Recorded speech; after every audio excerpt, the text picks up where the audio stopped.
KSRTC electric ബസ്സുകൾ നിർത്തുന്നു. Thiruvananthapuram നഗരത്തിലോടുന്ന electric ബസ്സുകൾ സർവീസുകൾ നിർത്തുന്നു. ഗതാഗത വകുപ്പ് മന്ത്രി KB ഗണേഷ് കുമാറാണ് ഈ കാര്യം വ്യക്തമാക്കിയിരിക്കുന്നത്. ഈ ബസ്സുകളിൽ നിന്ന് ലഭിക്കുന്ന തുച്ഛമായ ലാഭമാണെന്നാണ് അദ്ദേഹം പറയുന്നത്. അതുകൊണ്ട് തന്നെ പുതുതായി ഇലക്ട്രിക് ബസ്സുകൾ വാങ്ങുന്നതിനോട് യോജിപ്പില്ല. KSRTC ബസ്സുകൾ ഏറ്റവും കൂടുതൽ ഓടുന്നത് റെയിൽവേ സൗകര്യം ഇല്ലാത്ത മലയോര മേഖലകൾ കേന്ദ്രീകരിച്ചാണ്. ഈ മേഖലകളാണ് KSRTCക്ക് പണമുണ്ടാക്കി കൊടുക്കുന്നത്. എന്നാൽ ഇലക്ട്രിക് ബസ്സുകൾ ഈ മേഖലകളിലേക്ക് പോകുവാൻ കഴിയില്ല.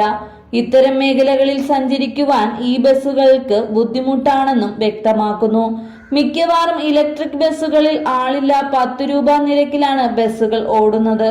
100 പേർക്ക് ഈ ബസ്സിൽ കയറുവാനുള്ള സൗകര്യം ഇല്ലെന്നും ഗണേഷ് കുമാർ പറഞ്ഞു. ഗണേഷ് കുമാർ ഗതാഗത മന്ത്രി ആയതിനു ശേഷം നിരവധി മാറ്റങ്ങളാണ് KSRTCയുമായി ബന്ധപ്പെട്ടുകൊണ്ട് വന്നിട്ടുള്ളത്. മുമ്പ് KSRTC സ്വിഫ്റ്റിൽ ട്രാൻസ് വിഭാഗക്കാരെ നിയമിക്കാൻ തീരുമാനമായിരുന്നു. ഡ്രൈവർ അടക്കം കണ്ടക്ടർ തസ്തികയിലേക്കാണ് നിയമനം നടത്തുക.